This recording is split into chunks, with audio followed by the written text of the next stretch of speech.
la voie qui m'a assigné. Nous sommes arrivés à Abidjan et la même nuit, j'ai vu les vrais parents. Physiquement, ils étaient devant moi, ils ont apparu. Et notre père était avec notre frère-mère. Et ils m'ont dit, Emmanuel, on te dit que tout le monde doit passer par les principes. Celui qui ne passe pas par les principes, mieux vaut qu'on l'extermine. Il n'a pas sa raison d'être. Après ce message, ils ont disparu physiquement et ils m'ont laissé une photo, leur photo. Notre vrai père et notre frère mère. Ils m'ont laissé la photo. C'était, il y avait l'église, où c'était tout le pont là, je ne sais pas comment on appelle le quartier. À deux fois, voilà. Et j'ai commencé à courir dans la salle. Nous qui étions un peu âgés, les doyens, on nous a attribué des lits. Donc, avec la photo, j'ai commencé à faire le tour dans la salle pour dire aux autres qu'il y a eu un plus grand cadeau que moi. Je me promenais avec la photo dans la salle. Et après, je me suis levé, je trouve que je suis dans un lit.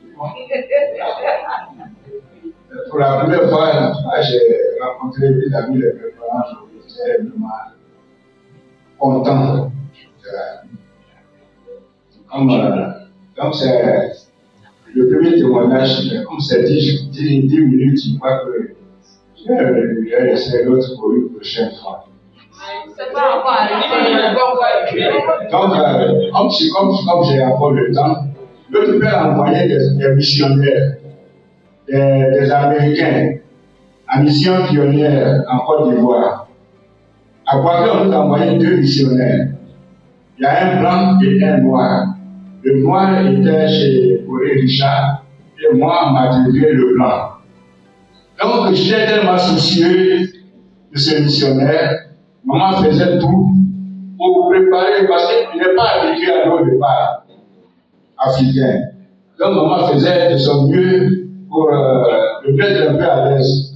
Donc, j'étais tellement soucieux qu'un jour, en allant au centre de Boaké, il y a un pont là, une rivière qui passe. Et arrivé là, je me suis dirigé du côté gauche, c'était comme un champ de maïs, un grand champ de maïs. Et notre père était assis sous un petit appartement. Il était bronzé par le soleil. Il avait une plante, il a porté une chemise ample avec une grosse culotte. Et lorsqu'il m'a vu, il dit Emmanuel, arrose mon jardin.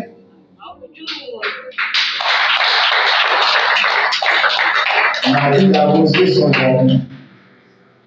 Bon. Et ça a pris fin comme ça. Donc, j'ai fait, comment dirais-je, j'ai fait ces 2 témoignages-là. Ce sont des rencontres que j'ai eues directement avec notre frère.